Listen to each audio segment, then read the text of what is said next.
It's time to brighten your Disney day with another episode of the Castle to Castle podcast.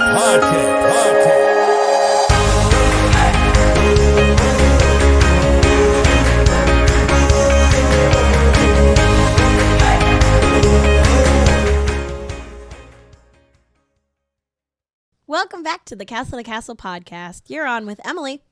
And Ron. And Jennifer. And we're here to brighten your Disney day.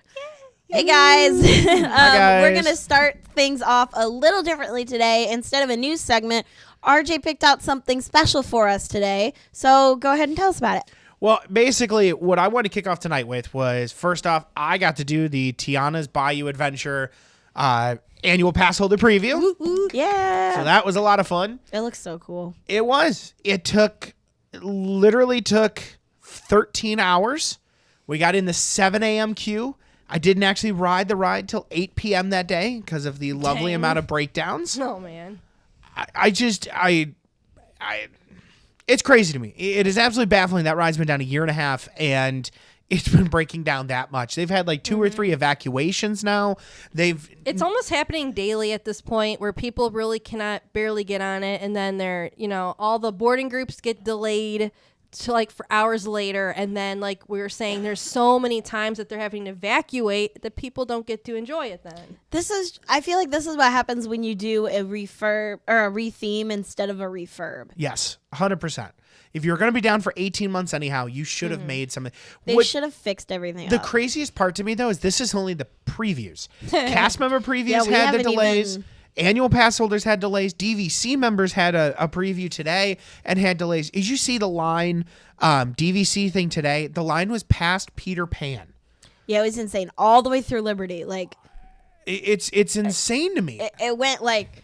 Not Peter Pan. Pirates of the Caribbean. I know what you meant. Sorry, I meant Pirates. I knew what you meant. I was like, that didn't sound right after I said that. It literally went all the way through into Liberty Square. Like, it was insane. Like, a 4+ hour line. Just imagine what's going to happen when it's like open to the general ticketed audience that's coming through But there. see, it should be on virtual queue.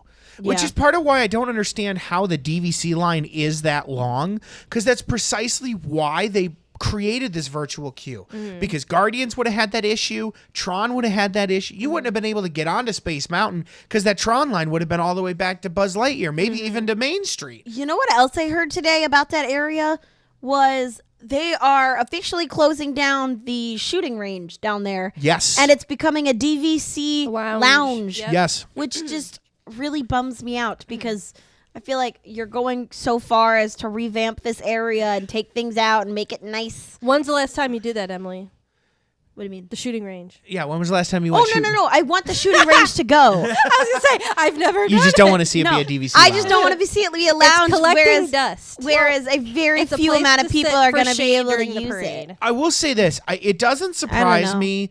I've said this for a while. I love the idea of DVC. As a travel agent, as an AP member, I get a lot of discounts anyways.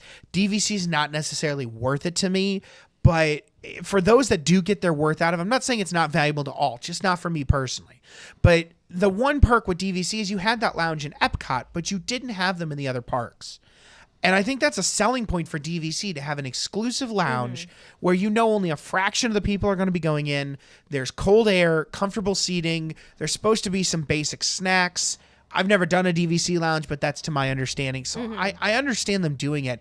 What tripped me up, though, is the location. The DVC lounge in Epcot makes so much sense. It's off the beaten path. It's upstairs from the exit at the Figment ride. So it literally, if you're not DVC, half the people don't even know it's up there. Right.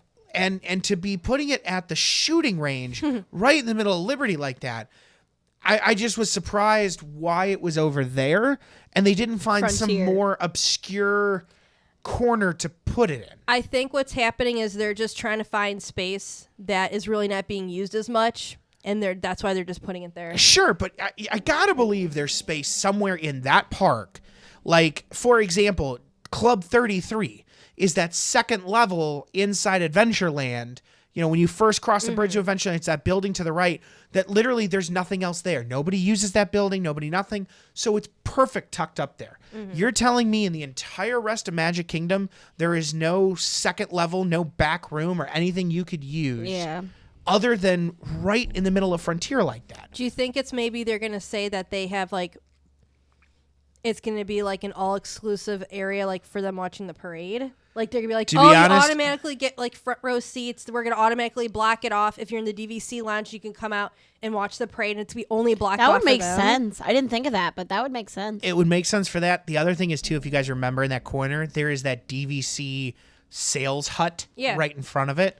So the other thought I had too is that they're going to start saying, why don't you join DVC? You can go sit right in here. there. I don't have time to go do that demo at a hotel and look at one of the rooms. Well, I tell you what, why don't you come look at this exclusive DVC lounge right behind me? In the air Let me get conditioning. you day passes here so you can try the lounge out Yeah. and sit and talk to me for 20 minutes That's and why you probably should why they buy did it, too. DVC. Yeah, that makes It's sense. going to be an easy sales pitch, but it just seemed a little weird to me on the location.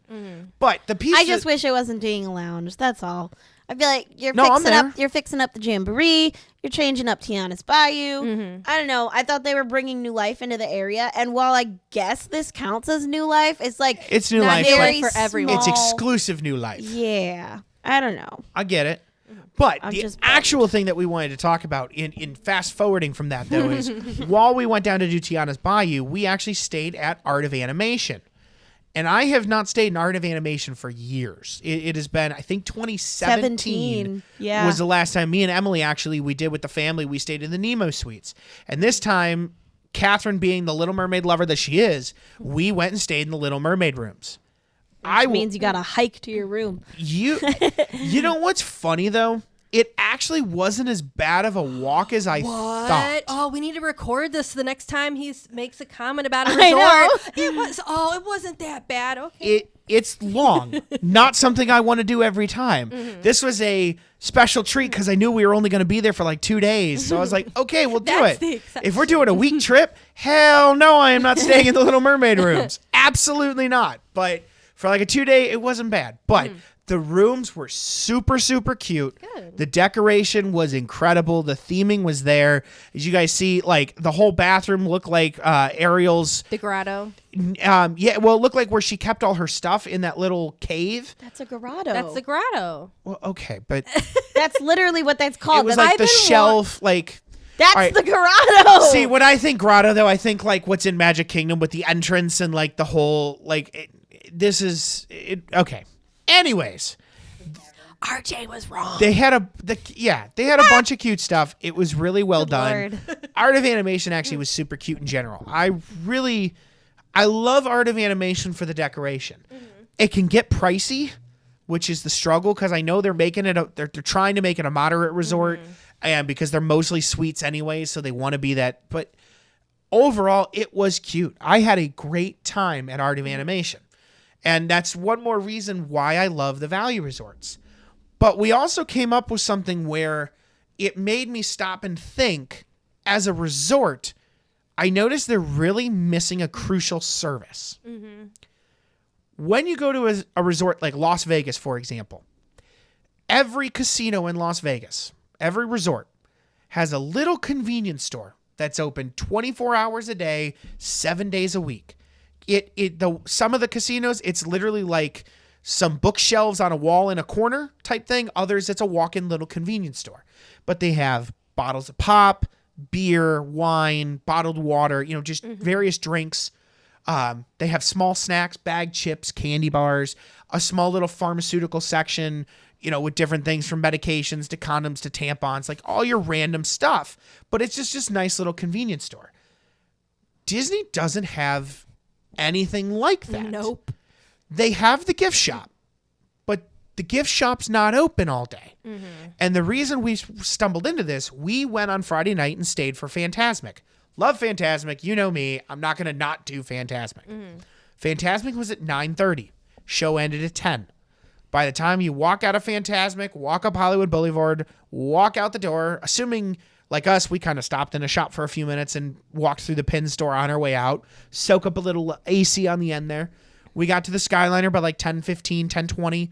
Skyliner over to Caribbean Beach, get off, wait in a small line over there, Skyline down to Art of Animation. It was like 10 to 11 o'clock by the time we got back to our room. And when we got back to the room, we wanted a drink. Well, the dining hall at Art, at all the values, closes at 11 p.m. Once that closed, there was almost nothing on property. There's no express dining hall or anything like that. The doors were just locked and closed. And so then I had the idea on our phones in our room, one of the buttons is pizza delivery. So I thought, cool. I wasn't really hungry, but I would even pay for a small pizza if I could have gotten some drinks ordered with it. And so I called the number, and the number's out of service, which I thought was super weird. So then I called the front desk, and they told me the only resort on property right now that still does pizza delivery is the Grand Floridian. There is no pizza delivery on property anymore. So I couldn't do that. And then I asked them, I said, well, I could still Uber Eats or DoorDash, right? They said, yes, but they'll only go to the lobby.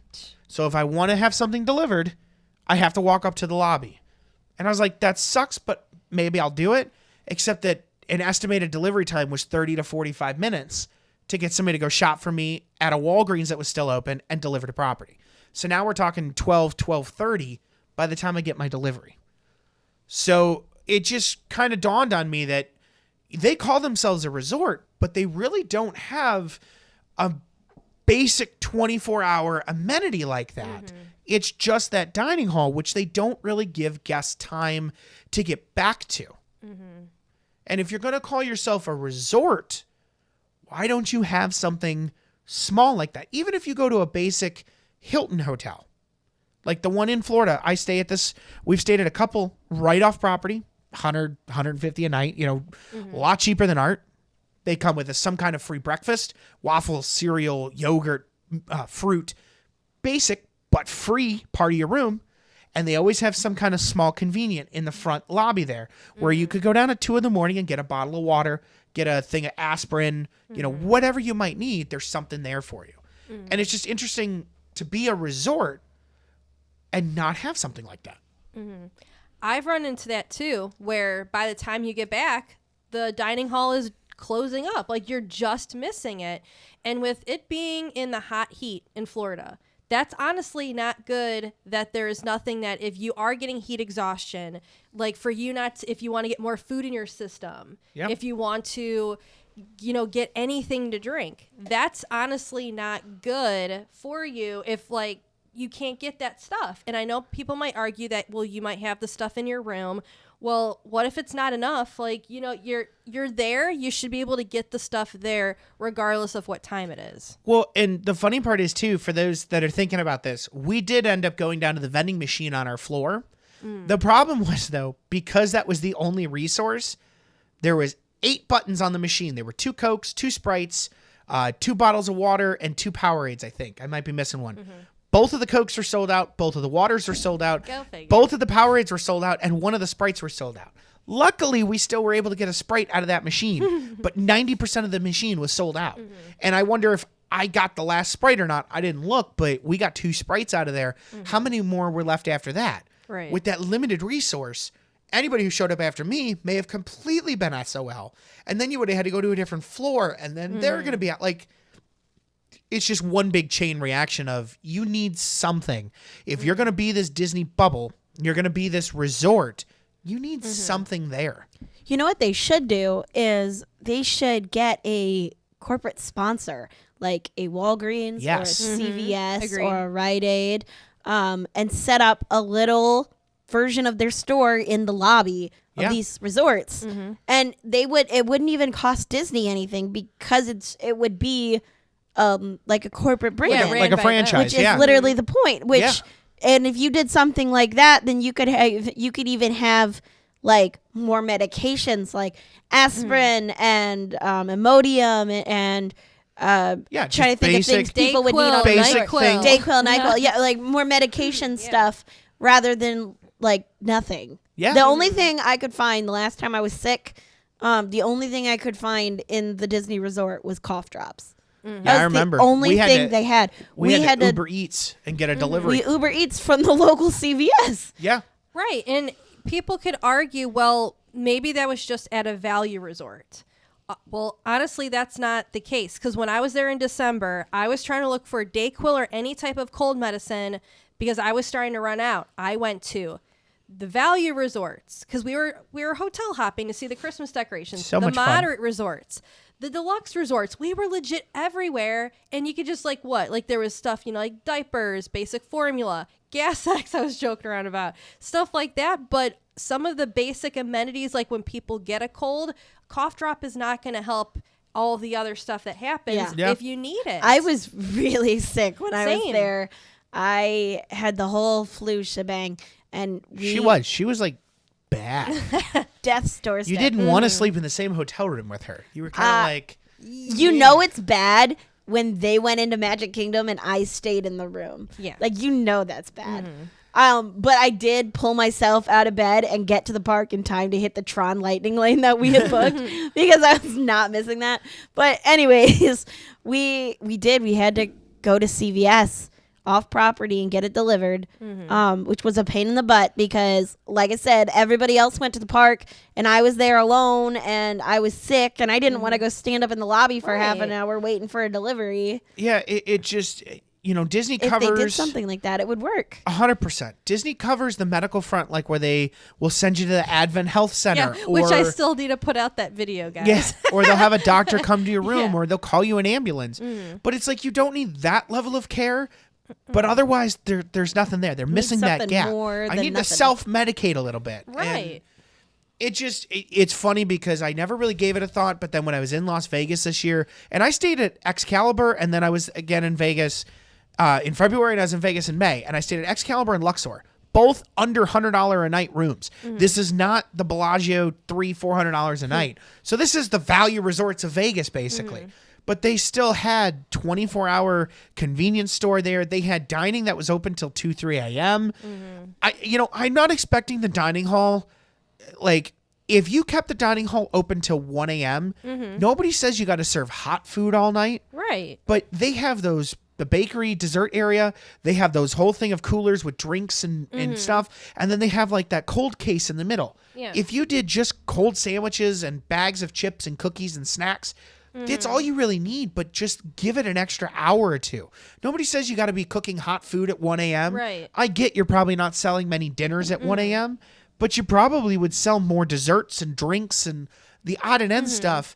People get back to the rooms late. They want to have a late snack. They skip dinner to get a good spot for HEA, and they want something. The hotels are designed for people going to Disney, but they don't adhere to the schedule of Disney. Exactly. Even think about the whole situation when you're going to any of the holiday parties. Look how late you're coming back, and there are times where you want to come back and get something to drink or have something to eat. Heck, even go on the Skyliner going back if you're at a Skyliner resort, and they will shut those down. Yeah. But then they make you go on a bus, even though you're at a Skyliner resort. But so it doesn't make sense that you're going to have the parks open, but you're not going to offer the services to meet people's needs when they go back to the resort. I get people say you're tired, you're with little kids or whatever it's just go back and go to bed. But hey, sometimes you need something to drink. You need to put something else in your system if you've been going all day long. Well, and it's funny too, as we talk about timing and everything else, Pop Century Resort is going under a refurb, and they are closing their dining hall from July, it's end of July, July 29th through September. Now, they claim the dining hall will still be open for mobile order only, and the seating is limited, which my guess is they're probably cutting off halfway through, so where the ordering piece is and that dining, and then they're going to have, but, I mean, what a pain in the ass. They're going to get so many phone calls, so many people are going to be complaining at the front desk. Well, especially because, if I had booked my trip 4 months ago, before they made this announcement, I would definitely not have booked Pop Century, but I wouldn't have known that. And Pop's my favorite resort. 50-50, if I was booking a trip in that time frame, I would be going to Pop Century. But that's going to be such a pain because you're going to get up, you're not going to think about it, or you're going to get a family, maybe their first trip, maybe they haven't been in a while. They're not going to think about it. They're not going to know, especially now too. Like when we went into Art of Animation, our flight got delayed. We didn't pick up our rental car and go to the hotel till 2 a.m. The greatest piece was I checked in on my app at like 5 o'clock that evening. I already had my room assignment. I didn't even go to the front lobby. I drove right back to the mermaid rooms, parked the car in the parking lot, and we walked over to our building. So if you're somebody who, whether you're taking Disney Transit, whether you're taking Magic Express, whether you took an Uber, whatever, if you already checked in, you don't even really need to go through the dining hall and through the lobby. Right. You may not even know. And then you're going to show up the next morning for breakfast. Oh, there are going to be people so pissed. 100%. They're going to go there in the morning. But I have a feeling what's going to happen, too, is with the mobile order, it's going to be so backed up. And not only that, things are going to crash. I don't know. But when they say seating is limited, I'm really curious how limited. The worst thing that's going to suck is you're going to get a family of 4 to show up, have 2 trays worth of pancakes and waffles and this, that, and the other, and have to go sit in the lobby on a bench or go sit on the ground out by the mess. pool. Yeah. Don't go in to true Disney World style. We'll sit on the trash cans. Yes, absolutely. It baffles me that they're going to do it. It may need a refurb. I'm not judging Disney for refurbishing, but I mean, you got to plan something like that 6 to 8 months out. You got to give people time. The fact that it is June 19th when we're recording this, they put out that announcement like yesterday? And they're doing it at the end of July. That's less than a month out. Everybody's got their fall trips booked. It's just going to be pandemonium. But what's bad is because it's a value resort, it's not going to be like the moderates where they have the restaurants, the extra cafe, the coffee area. They don't have those extra areas. Right. So, and this is where I think the convenience store comes into play. A coffee, like I know, like get some muffins, some bagel. Well, yeah, like French Quarter. That's where they sell their beignets out of that little coffee shop in the front and stuff. So there's uses for it. It was kind of interesting to compare.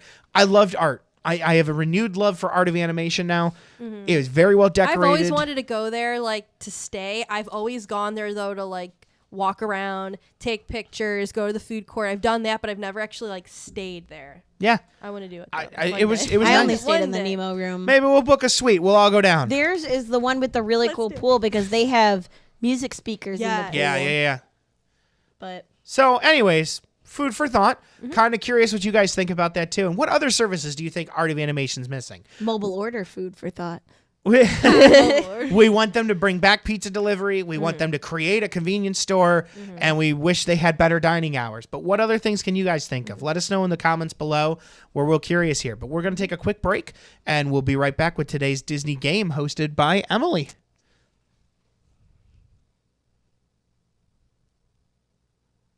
We out?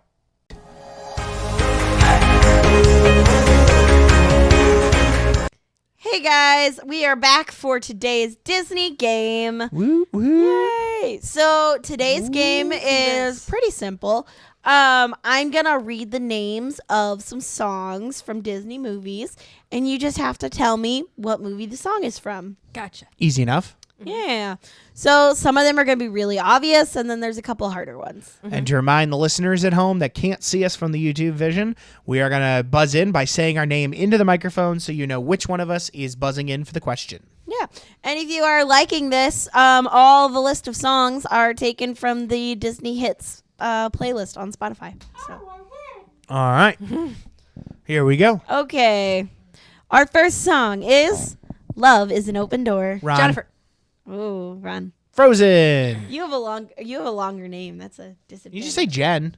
Okay, I'll For say the Jen. for the But here's sake the of thing, buzzing in. I feel like they should understand our voices by now. You Yeah. should be able to. All right, fine. Buzz. I don't care then. Fine. Anyways, yes. So how are we winning this? How many first points? 1 to 10. Oh, yeah, 10 win by 2. 10 win by 2. Okay. All right. Okay, Ron won. Are we just going?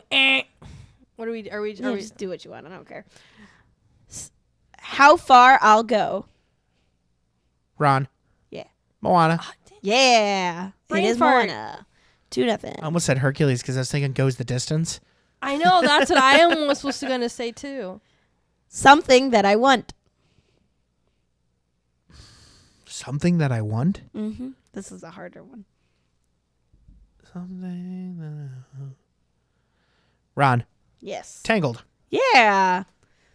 Wait, I was right? What? I 100% guessed that. It is the end credit song from Tangled. Hey! And I want something I pulled that one out of nowhere. Oh my god. Something I tell myself I need. But is that technically considered a Disney song though? I think so. Okay.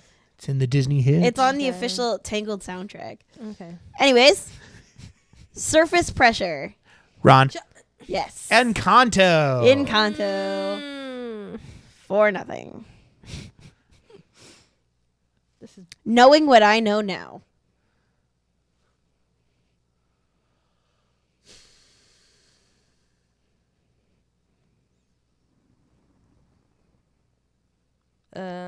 Knowing what I know now.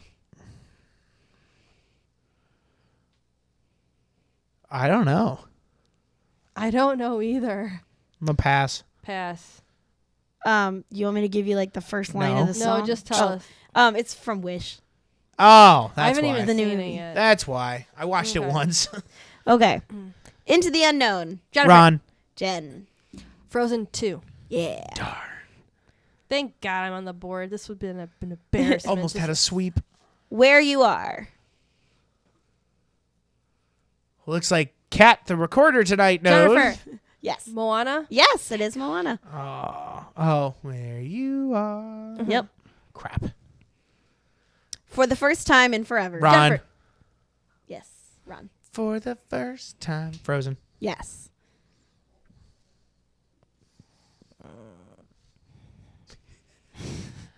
What else can I do? You can do another Disney movie besides these three. Oh, that was the name of the song. My bad. But I don't know. Pass. What else can I do? I don't know. Pass. Encanto. What Okay. else? Dude, can you pick a different Disney movie? I'm literally Or going down the playlist. Well, then Okay. skip through to Okay, something I'll- else. We're I'll skip- cycling through the I'll same skip- four yeah. movies. I'll skip through. Okay. Speechless. Jennifer. Yes. The live action of Aladdin. Yes. Good song, though. Speechless. Dig a little deeper. Ron. Yes. Princess and the Frog. Yes. Can't even have time to have the audio hit. I know. Like, Touch the Sky. Ron. Yeah. I'm sorry. I just can't. Her face is just killing me. Brave. Yes. A Star is Born. Ron. Yes. Hercules. Yes. that one I did not. That A one I star had no idea. is born, and we're gonna. It's the ending scene to end credit scene to, okay. because that's when he gets stars in the air, and they go, "Hey, Okay. that's Phil's boy." Shot This from is the an embarrassment. mountaintop. Wild Uncharted Waters.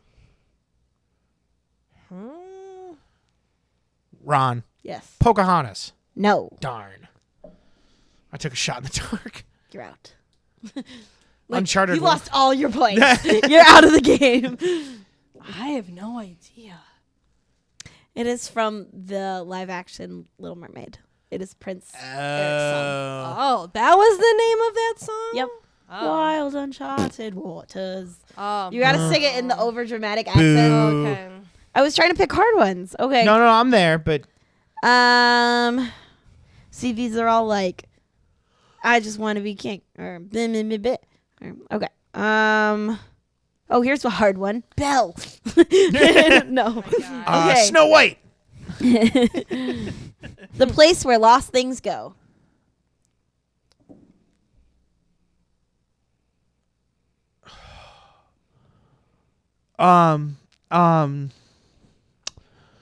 The place where lost things go. It reminds me of the Halloween movie, Halloween Town 2, where all the lost things go when you lose your sock and you got to go visit the guy. Or Christmas movie, it reminds me of Rudolph with the Island of Lost Toys. The Island of Misfit Toys. Or Misfit Toys, yeah. I don't know, a I pass. don't know. What is it? What is it? It's Mary Poppins. Place where lost things go. Okay. Stand out. Stand out? Mhm. Stand up. What kind of a playlist Ron. is this? Yes. Lemonade Mouth. No. Oh. That'd be a good guess, though. This is an older movie, not Oh. super old. You guys would know it better than I would know it. It's like a 90s movie. Oh. Mm-hmm. Hey, no humming. Sorry. I don't know. It's from the Goofy movie. Stand out above the crowd. Okay. Something. Yeah, damn it. I knew that one. Still 8-4. This playlist sucks. Life is a Highway. Jennifer. Ron. Yeah. Cars. Yay. Darn. Life is a highway. Reflection. Ron. Jennifer. I think. Ty. Yeah. I don't know. Zero. Ron. Yeah. Hercules. No. That would be 0 to hero. This was just 0. Oh. Oh, now you were going on to the next one? I didn't realize you were going on to the next song. That's why I didn't do anything. The song is 0. Oh. Ron. Jennifer. You already guessed. You're Oh. out. Something with Bolt? No, it's Wreck-It Ralph. Oh. I was going to say Nightmare Before Christmas, so I was still wrong. To be a hero. Oh, hero, wanna do feel like a 0. When She Loved Me. Oh. Jennifer. Yes. Toy Story 2. Yeah. I could picture it, but I couldn't get a name out. Somebody. What's the score right now? It is 9-6. Ooh. So one more and I win this thing. Evermore. Ron. Jennifer. Yes. Beauty and the Beast live action. And that's the game, folks. And that's the game, folks. Final score, Ron 10, Jen 6. That was pretty good, though. Good job, guys. Stupid. That's a bad playlist. I felt. I tell you what, let's get one more here. Let's do one more bonus. If Jen gets it, she can stay in the game. Oh, all right, never mind Just, then. you were good. I was trying to Lost be in the Woods. Jennifer. Yes. Frozen 2. Yeah. Well, there you go. So now it's Lost in 10-7 the for the end. All right. Good game, Jen. Well, let us know at home how you guys did. Did you get as well as I did? Did you suck like Jen? We'll have to see how it goes. Dang, that was mean. But we'll be right back to talk about today's discussion topic.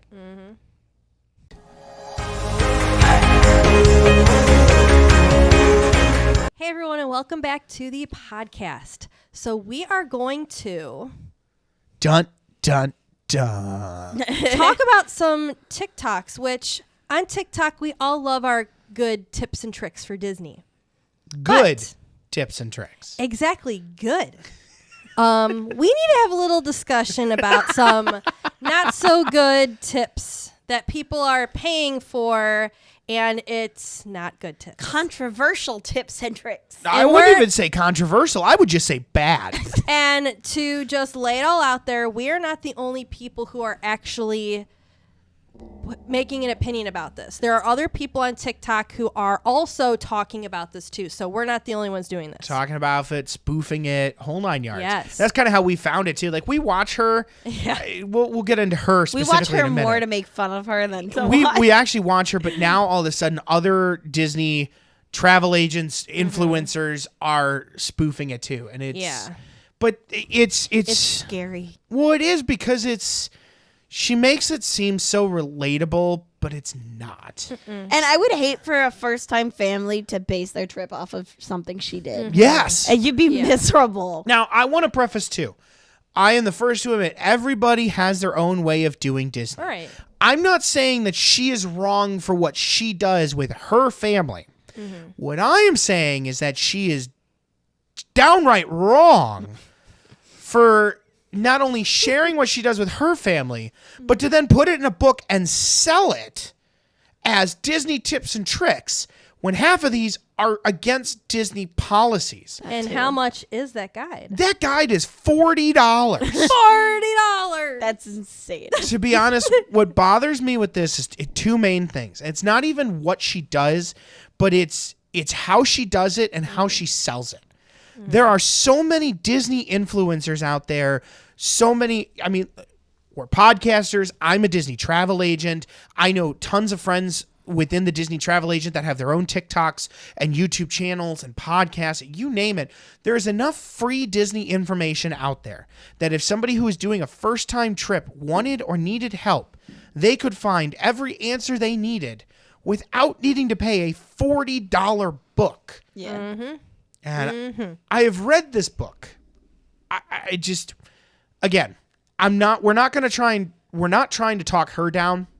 It's just the way she presents these TikToks, and you'll see here in a second what we're talking about. She breaks Disney rules. She makes it seem like it's so easy to do, and yet she is spending thousands of dollars to do this. And she leaves that nice tidbit out too. And it just all around it drives me nuts. So we're going to show you 2 TikToks that she's posted recently. And then we're going to, if you couldn't figure it out by watching it, we will tell you what bugs the living crap out of you. So here's the first one here. Tell us what you think. On to 4 boys, this is how to wait in no lines at Magic Kingdom! And it starts with an early morning and a mapped out park touring plan. We woke up at 4:45 a.m. with the goal of getting to the park an hour and a half before the stated park opening time. We work out for energy, I braid my hair because of humidity, and get Disney ready for the big day ahead. 6:30 a.m. I get the boys going, then book our first Genie Plus for Jungle Cruise. At 7 a.m. we Uber to Disney's Contemporary Resort using this walkway, which is the fastest way to Magic Kingdom. At 7:30 security opens, and at 7:45 the park officially opens. You're gonna line up at Fantasyland and rope drop Seven Dwarfs Mine Train, which opens at 8:15 a.m. Then at 9 a.m. head to Liberty Square and ride Haunted Mansion with no line. Next, ride Big Thunder at 9:30, waiting less than 15 minutes. Then head to Adventureland and ride Pirates of the Caribbean at 10 with a 15-minute line. At 10:55, use your first Genie Plus at Jungle Cruise. Then at 11:15, head to the Enchanted Tiki Room show. Grab floats at Sunshine Tree Terrace, and at noon, ride It's a Small World with no wait. Take the back entrance to Tomorrowland and use your first individual lightning lane on Tron at 12:45. Grab burgers at Cosmic Rays Starlight Cafe, then at 2:20 use your second Genie Plus lightning lane at Space Mountain. Book a lightning lane for Buzz Lightyear, then at 3:30 enjoy Monsters Inc. Laugh Floor. Take a break with Disney's Railroad, then at 5 see Mickey's Fill Our Magic. Catch the parade and grab a Starbucks, then use a Genie Plus for no line on Under the Sea. We asked and got a special birthday lightning lane on Peter Pan. Lightning lane Winnie the Pooh, and grab table service at 7 at Be Our Guest. Comment Disney and I'll send you my guide. Wow. Scary. Just scary. So many things. Overkill. The printed out itinerary, no. Who's going to bring a folder with them into the parks? No. Well, no one. I'm sorry. No, I think you're right. I mean, also, she cannot. How dare she? How dare she put these out here and be like, and go on Haunted Mansion with a 15-minute wait? You have no idea what the waits are going to be like on my trip. well, what she's banking on is that you're rope dropping and that you're following the rope drop. So what she's doing in her logic, which again, she doesn't clarify, and that's as a travel agent where I get mad. She rope dropped 7:45. Great. You head right to Fantasyland. Or I'm sorry, she went, which way did she start? Yeah, she went to New Fantasy. She rope dropped 7D. Yeah, okay. So she rope dropped 7D. Then from there, she went into Haunted, and then from Haunted to Thunder Mountain, and then from Thunder Mountain to Pirates of the Caribbean. She's basically running that rope line. But if you get caught up at all, if there's whatever, you're not going to get 15-minute waits on all Absolutely of these not. back to back to back to back to back. And not only that, she said, and ride. You're lucky for the first 2, maybe. Yeah, and then she's like, we'll ride Small World at noon with no wait. With no. How? Small World doesn't have no wait. Now, Small World can have a small wait, but don't tell people at noon to ride Small World with no wait. Absolutely not. That's not going to happen. And what the hell is a birthday lightning lane? Yeah, that's not a thing. I feel like so many people complain off that's their birthday. I mean, I definitely think it's a thing because she showed them getting No, it. but like, a it's thing. not a thing that you just like. Oh well, we didn't get one for Peter Pan. It's my birthday, so. Yeah, like, it's not a thing you should plan on your trip. Yeah, and I feel like that was just a dusted magic moment where the cast member was like, "Oh yeah, it's your birthday. Let me hook you up," Which is super awesome. But she shouldn't But be putting it out there as a tip and a trick. Right. Well, and that's her tip to get all the rides for the day. Get your birthday lightning lane. And not only that, too, but she's like, make sure to use your first lightning lane and buy Tron to make sure you ride it at 12:30. You can't guarantee what time you're going to get it. The lightning lanes, with the boarding. They're pass totally and random. they're completely, if it's going to be fast, you might be at 6 o'clock already to buy that thing. And I'm just like, You are trying to cram so much into one day. There's no way they're going to even enjoy that. It's just too much. No, you're running from one thing to another. But here is like the major part. She is telling people that she gets an Uber to get dropped off at the Contemporary walkway to walk over. You're not allowed to do that if you are not staying at the Contemporary. There was a whole thing that started where were they actually shooing Ubers away? They were, they were like, sending them off. You can't be doing that because that's like the pathway of probably like the buses, people getting dropped off like in actual cars, people having to park. You can't be having a car service drop you off to walk that pathway there. Yeah, it is actually. And she's suggesting it, and you can't. And like people have been putting this out there that you can't do that. No, you cannot fit. It's against Disney policy. In fact, they even started banning Uber drivers from property and telling them they can't come back because they were violating these rules. It got so bad at one point, they weren't letting them in the Contemporary, so Uber drivers were stopping in the road and dropping people off on the sidewalks, which was backing up traffic, getting people into positions where they're going to get hit, and it was just a congestion nightmare. That is 100% against Disney rules. And if you come in with an Uber and you have to scan your Magic Band and show you have a dining reservation, or scan your Magic Band or provide an ID to show you have a room reservation there, you are not allowed to do this. And she is putting it in her guide that she can do this. Now, maybe she got lucky and the security guard that day did it, or notice how she doesn't put how she gets through. Is she lying to them? Is that piece of it that isn't being told? But if a normal guest tries to do that and gets caught, you're going to be stuck and you're going to have to go turn around because there's nowhere else to get dropped off in that corner. Yeah. You're going to have to go back to the TTC where you're supposed to be dropped off. Also, this is like, no, finish. This is what bothers me. She's deliberately telling people it's a tip and trick to break Disney rules, which only causes chaos, which only causes backup. And if you do get caught, you're going to have to go back to the TTC, which means you just wasted 10 minutes driving up the road to the Contemporary to have to turn around and drive back. You're going to have to pay your Uber or Lyft driver to drive you back that way. And you're probably going to miss that rope drop depending on how early you got there. And probably that Uber driver is going to face consequences. 100%. And a lot of worth it. I've had Uber drivers before. We tried it the one time. The Uber driver said no. My bad. Uber driver said no. He said, I can't drop you off here. We'll have to pull up here. And made us go. So we stopped doing it because even the Uber drivers were telling us no. Also, like, this is not really Disney related, but they went down to the gym at 4:45 in the morning and left their sleeping kids alone in a hotel room. No. They rotate. They rotate. Oh. She goes down and has a workout, and her husband stays, and then her husband. I was thinking that. I was like, what? No. She says that because I thought the same thing at first, but I was like, no. They do rotate. Look, I'll give them credit on that one. I definitely could not do that. I know you'll be so exhausted, especially with that day anything. that she has planned. I think it's crazy. She's like, How we many do it for steps energy. you put in? It's like, oh no. Yeah, no. One of those people. The other thing is too, what people don't generally factor in this because she doesn't mention it. She talks about how easy this is, but she also doesn't talk about the cost. True. She's buying her lightning lanes. She rope dropped 7D, so she didn't have to buy that one. But she did have to buy Tron, which on an average day is about $20 a person. So that's $80. She had to buy Genie Plus for she has 3 kids plus her 2. She had 4 kids. Okay, I'm sorry, 4 kids plus her. So that's 6 times, let's say $20 a day. So she has spent $200 just in lightning lanes and Genie Pluses to quote unquote skip these lines. Yep. But she doesn't mention the cost, just how it's so easy to do this. I have had families that are struggling. They want to take their kids to Disney. They can come up with enough money to do Disney, but they definitely don't have $200 a day. That's not factoring any of your food. Souvenirs. Or souvenirs or anything. That is on a 4-day trip. That's $800 extra. No, that is a lot of money, and she doesn't touch on that in this, Yeah. and that bothers me too. She is selling this lifestyle that you have to buy all this stuff to get such an easy day in Magic Kingdom, and You don't. A, it's not true, and B, Magic Kingdom is not a one-day park. It never has been a one-day park. There is enough to split it up into 2 days, do a couple things over that are your favorites and fun. Yeah.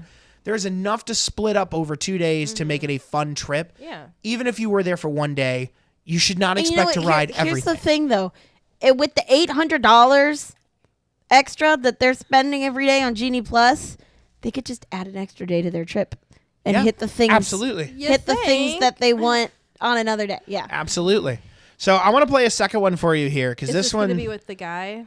No. This one's going to be Epcot, and it's got something else in it that is where everybody's kind of losing their thing, and it's similar to the Magic Kingdom thing. Magic Kingdom one, yeah. But so check out the Epcot one too here, and then we'll drop on this one. Mom to Four Boys, this is how we get early entry and get on all the rides at Epcot! It starts with an early morning and early park entry. We were up at 5 a.m. with the goal of getting to the park an hour and a half before opening. At 6, I got myself ready for our big day ahead. I put on patriotic gear to fit Epcot's Around the World theme. At 6:45, I get the boys up and going. Then at 7 a.m., I book our first Genie Plus for Test Track. I grab our park touring plan, which I created, and we are out the door. We depart the Four Seasons at 7:10 a.m. and head straight to Disney's Boardwalk Hotel. This is the best way to get to Epcot's back entrance called the International Gateway Entrance. At 7:30 a.m., we line up at security, and at 7:35, security opens. 7:51 a.m., the park opens, and we are the first in line at Remy's Ratatouille. They escort us to the ride. It had a delayed opening that day, but normally you'd ride at about 8:15 a.m. Immediately after Remy's, ride Frozen Ever After. We then stopped at Starbucks or Connections Cafe and got some tree cakes. At 10:30 a.m., ride Guardians of the Galaxy with a paid individual lightning lane. We did a rider switch and rode Test Track, our first Genie Plus, right after. Next, head to your second Genie Plus at Soarin'. We used a rider switch between that and Living with the Land, which always has a 5-minute wait. Grab Joffrey's cold brew, then eat table service lunch at San Angel Inn at 1:30 p.m. Highly recommend. At 3 p.m., ride Spaceship Earth with no wait. Then walk through the new Journey of Water trail inspired by Moana. After that, ride the seas with Nemo and friends, then walk around the Sea Base Aquarium and watch Turtle Talk with Crush. And with a lightning lane on Frozen Ever After. Comment Disney and I'll send you my guide. Comment Disney and I'll send you my guide. For the low price of $40. Nope. Okay. That was the most hectic schedule ever, let alone everything else. She jumped around that park like a freaking pinball machine. Yeah. Oh my God. That's Now, so much walking. I would be dead. Before I say anything negative, I will say rope dropping Remy is the smartest move you can make in Disney. Period. Yeah, without getting a lightning lane. It is a paid lightning lane. It always has. It is a very popular. It's a 75-minute to 120-minute wait. If you can get to International Gateway, or even if you're rope dropping in the front and make your way to the back, if you can catch Remy for a 30-minute wait, 20-minute wait, take it, because that is genius. I will absolutely give her that. Yeah. And then, to me, I say if you're not going to pay for it, go from Remy and jump straight down to Frozen. Because people choose. Either they go to Frozen or they go to Remy's. Yeah. You're still going to have a line, but you probably are only going to be about 45 minutes to 30 minutes. It's not going to be as bad as it is like during the 100%. A huge section of the day. Now that the good part is over, dun, dun, dun. She does the same thing again. Go to Boardwalk. It's the easiest way to walk to. No. Nope. Stop it. Don't even think. Stop it. You cannot go to a Disney resort if you are not staying there, if you don't have a dining reservation, or you're visiting somebody there. You cannot just take an Uber and drop yourself off at a Disney hotel. Now, if you're at a Disney park and you take Disney Transit back to that hotel, nobody stops you. You absolutely can resort hop. But you cannot just bring an Uber in at park open and say, oh, no, we're just visiting. No, stop it. Disney doesn't let you do it. Same reason they don't do it at the Contemporary for Magic is the same reason at Yacht, Beach Club, or Boardwalk do they let you do it there. Because otherwise, it would be a pandemonium in that parking lot, and you'd have a million Ubers coming through, which would make the front end of those resorts absolutely chaotic. Right. And the benefit of staying at all of those resorts that we just named is so you can have that back access. Yeah. That's the luxury of staying at those Skyliner resorts and all of those at the back of Epcot. And for what she paid at her room for the Four Seasons, Oh my God. she could easily just stay at the Boardwalk or the Contemporary. You guys, we looked this up. We were curious. Now, we don't know exactly what room she's in, so I'm not going to say an exact, she paid X. Yeah. But I will say, when you look up the Four Seasons Hotel, and she obviously did not have a standard 2-queen bed room. She had a suite, because you saw the multiple bedrooms, the bathroom. She's not living low. In the middle of July, that room was going for $3,500 a night. Boom. Now, obviously, in non-peak times, if you're a member, if you have a discount, I'm not saying she spent $3,500, but I think it's safe to say she probably spent at least $2,000 a night on that hotel. Why didn't you just stay at the Contemporary? Well, That's what I'm saying. It doesn't make any sense. And then you'd be following the rules then. I mean, you realize a suite at Art of Animation is only $300 to $400 a night, maybe $500 a night if you're on a peaker time. I mean, you could have booked 2 suites and still spent less money. Your kids could have had their own suite next door to you. She wants to live it up being bougie. But I mean, but that's where I come back to this cost thing. We're staying at the Four Seasons where you're spending $2,000 to $3,000 a night. We're Ubering to the parks because Disney transportation isn't reliable enough. We're going to take these back entrances and break these Disney rules. Those all add up. Spend $200 a day on Lightning Lane and passes. She sells this Disney, and again, for your own family, she's doing Disney awesome. Personally, she's doing it awesome, and I'd love to spend $2,000 a night, though I wouldn't stay at the Four Seasons. I'd be in probably Poly if I had my option. Yeah. But if you're going to spend that and you've got the money to spend and treat your family like that, fantastic for you. Stop selling it as a Disney lifestyle. Right. You don't need to spend $2,000 a night at a Four Seasons hotel to enjoy Disney. And what's bad is if you are a first-time Disney goer, you're not going to know any better. So you're going to come across her on TikTok with her cute outfits and, oh, wow, look how they can accomplish so much in a day. You're going to get yourself in trouble if you really can't afford some of this stuff by look how much money she's dropping down. Like that's the bad insane. thing, that you're going to get these people who are going to buy into all of this stuff. Yeah, I mind you, everything else, and like Emily said, she is bouncing around that park. And the fact that she's telling you to line it up so that you do the 10:30 Guardians, and oh, by the way, Nemo at 3 PM is going to have a 0-minute wait. It's not. Nemo's not the super popular where I expect an hour wait, but Nemo typically has a 15-minute, 15-20 minutes. It's not unreasonable. Same thing with Spaceship Earth. You don't generally have hour-long waits unless you're really packed that day. But because that ride's right in the front, you generally do carry a line. So to sit here and be like, ride this with no light and ride this with no wait. And we'll get on Soarin' because we'll do a rider swap because Living with the Land never has a wait. I was literally just in Disney last weekend. Living with the Land, 20-minute wait, 25-minute wait when we were there. It wasn't astronomical. And honestly, I feel like it said 25. We probably waited 15, 20. But it's not 0. Stop telling people to expect 0. Because when you get a family, first-time Disney goers, hopes up. They get their things, oh, no, this is going to be a 0-minute wait. And it's 30 minutes. That 30 minutes seems like forever. You're going to have little kids having meltdowns, and then it's going to be your worst vacation ever. Because you have these expectations that aren't true. Nothing is a 0-minute wait at Disney. Not realistic. Nothing is a 0-minute wait at Disney. Also, totally out of everything else that she did, can we also say she didn't go to Figment? Oh, yeah. I didn't think of that. Stop it. You can't not go to Figment. Go to Figment. But it's just like, it's these kind of things that she does over and over where it's just stop. This is why we have an issue with this. It's nothing to do with her doing Disney. She does Disney awesome. She's bougie. Great. She's very athletic. She gets up, gets the workout. She dresses in Disney. It looks great for the parks. And she's got the thing. I am all for that 100%. That kind of thing is fun. Don't sell your lifestyle. Don't sell your lifestyle in these Disney guides that are $40 a piece and make an average family who may not know or understand Disney think this is Disney, because this is not Disney. Or think that is a realistic expectation that you can do.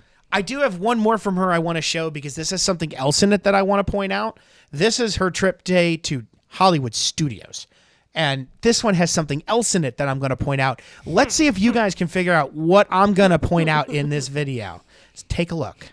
Mom to 4 boys, this is how you get early park entry to Hollywood Studios! It's 4:30 a.m. and Ryan and I are up for our first park day. Ryan heads to the gym first and gets in a 30-minute workout while I get outfits and our Hollywood Studios touring plan ready. 5:15, I head to the gym. I know you think I'm crazy for working out before we walk 20,000 steps, but I promise it gives me energy. At 5:45, I start getting myself ready. I kind of make a thing about looking cute for Disney with some signature mini ears and a matching Star Wars inspired tee. At 6:45, we get the rest of the boys up and going and I get their magic bands ready for easy scanning. While the boys get dressed, I organize my Disney guide into a folder that we bring with us. 7 a.m. hits and I book our first Genie Plus Smuggler's Run. Ryan grabs park snacks, which are a must, and we are out the door by 7:10 a.m. We Uber to the parks because it allows us to get there earlier than other Disney transportation. We arrive at Hollywood Studios at 7:30 a.m. and that Disney energy hits. By 7:45 a.m., security opens and we're able to get second in line at the kiosk. 8 o'clock a.m. on the dot, the park opens and we book it to rope drop Slinky Dog Dash. At exactly 8:15, 45 minutes before the park opens, they let us begin riding Slinky Dog. We did a rider switch on this because our 4-year-old didn't want to ride. P.S. This is now the line for Slinky Dog if you don't get there early. While Ryan rode, I got in line for Mickey and Minnie's Runaway Railway and Ryan met us there. We rode at 8:30 a.m. with barely any line. Then at 9 a.m. we met Mando and Galaxy's Edge and we rode Smuggler's Run! Our first Genie Plus Lightning Lane as a family. We hit every ride in less than a 20-minute line. Comment Disney and I'll send you my guide.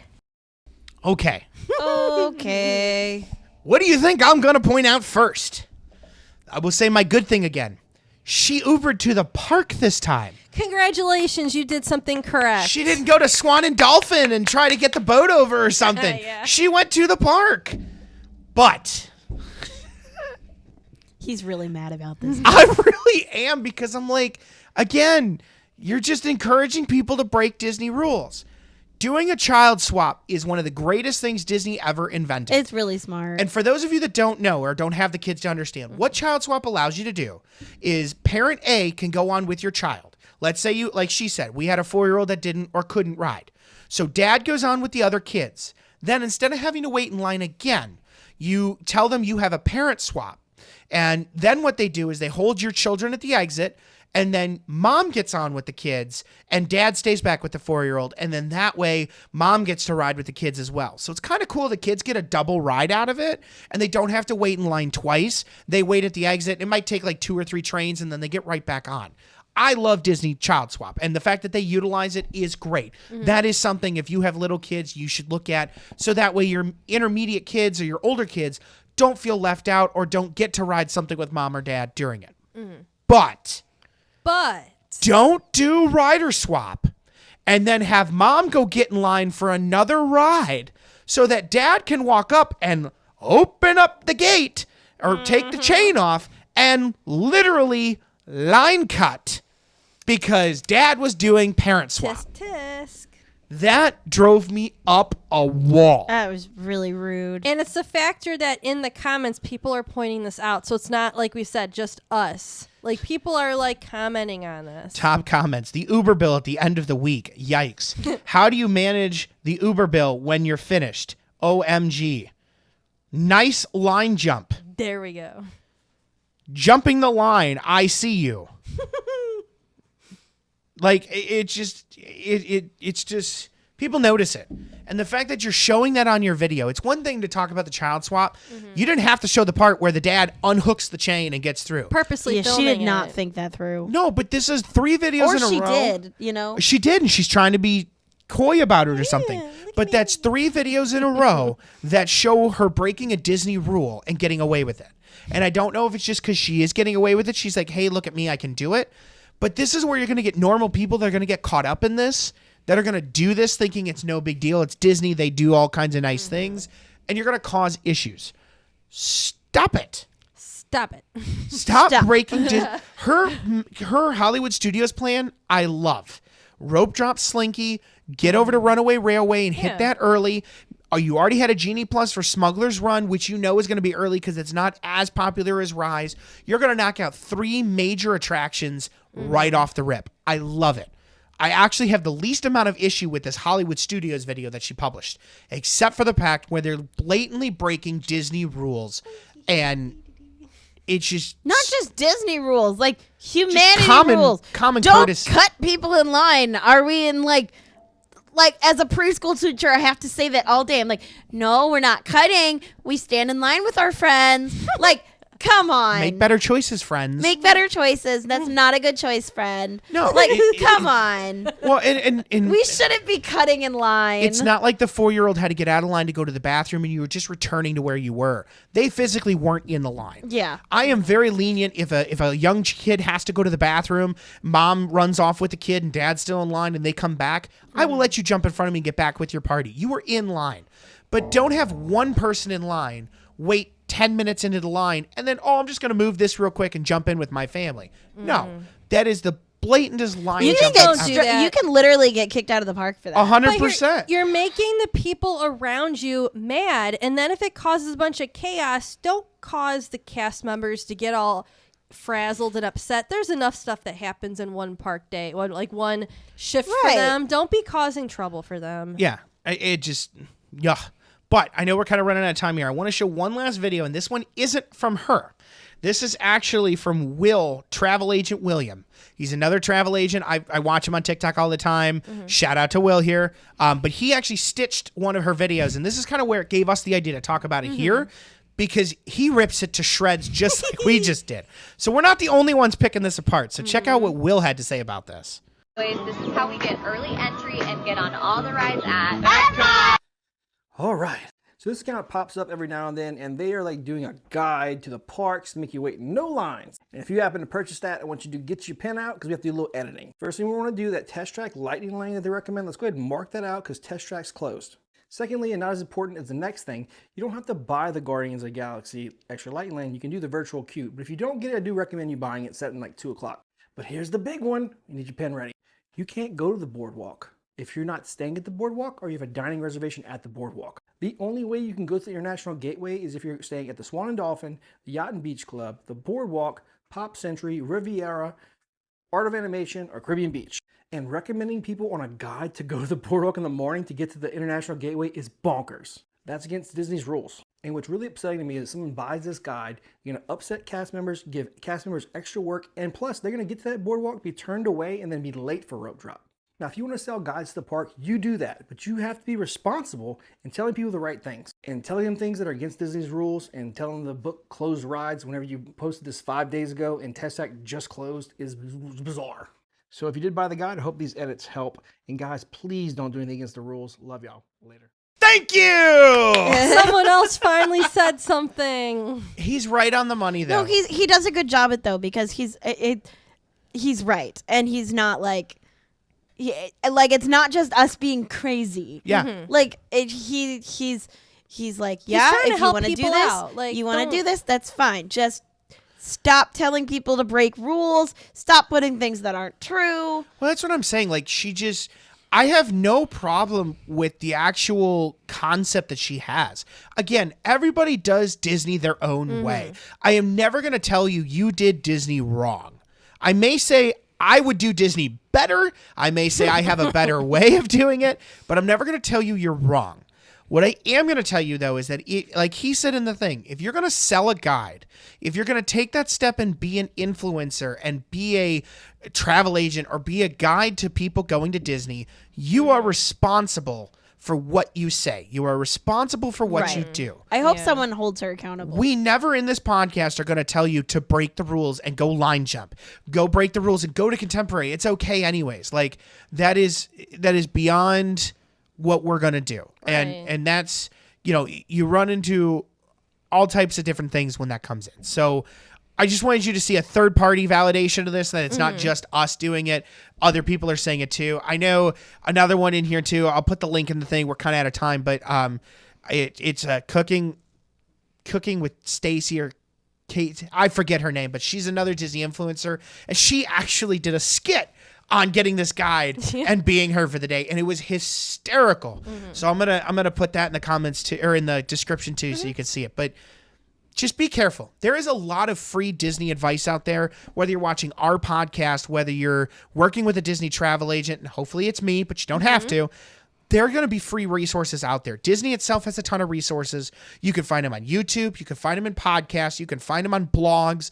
Hell, go to Facebook. There's a million Disney groups that'll give you advice and answers. You'll get entertained by many of the comments and arguments. Yeah, absolutely. Nobody should be charging for Disney advice. I know it's free speech, whatever. She wants to sell a guidebook, that's fine. Absolutely. But the internet exists for us to help each other. Yeah. And nobody should be spending $40 that could buy literally an entire meal for 2 people. Yeah, I'm not, and I want to be clear. That's I'm not telling you ridiculous. not to buy it. I am not degrading her. I am not talking down her guide. I am not saying it's bad, don't buy it. All I'm saying is there is free resources available. There is other outlets that you can do where you don't have to buy. Fact check. You don't have to buy a guide is what I'm saying. You can. And I know she's not the only one. There are ebooks that you can buy. There are online, things that you can buy. You can pay Disney agents to be consultants. You still book your own trip and you pay them an hourly or just a flat fee to be a consultant. Mm-hmm. There are paid things out there for sure. She's not the only one. All I'm saying is there are free resources out there. So do your homework, fact check it out, because things like this where you're breaking the rules, where she's not telling you the cost of things and making it seem like this is easy and free and all that. She never once mentions how to pay for Genie Plus or how much she paid. Or how much her room is. How much her room is, how much her Uber bill is, how much her Lightning Lane is. These things have a big factor. If you stay on property and take Disney transportation, you can get to that Skyliner early. It opens up like 2 hours before the parks do, I believe. So it closes like 2 hours after the park closes, or an hour and a half, something like that. You can get to International Gateway via the Skyliner and do exactly what she did without needing to Uber to Boardwalk. It's just things like that drive me nuts. So let us know what you think. Yes. Are we Let right us on know this? in the comments. Did you find other videos of her doing other rule breaking things? Let us know what you think. But of always, if you guys do need help, RJT Travels is a fully certified travel agency. We don't charge a guide. We will absolutely help you through your whole trip. We don't charge you a fee. Disney pays us for our time and services, not you. So if you do need help, please reach out. Any one of us would be happy to answer questions and help you guys out. So keep that in mind. RJT Travels. Of course, check Castle to Castle podcast out on all our social media channels. YouTube's getting up and running with us. We're starting to do some mini content and other things. So we're really doing well here. So definitely check that out. And until next time, guys, thanks so much. And we'll see you later. Thanks for watching. See you real soon. Thank you for listening to the Castle to Castle podcast. Make sure you check out our social media and visit us online at www.castletocastlepodcast.com. Be sure to tune in next time, and we will brighten your Disney day as usual.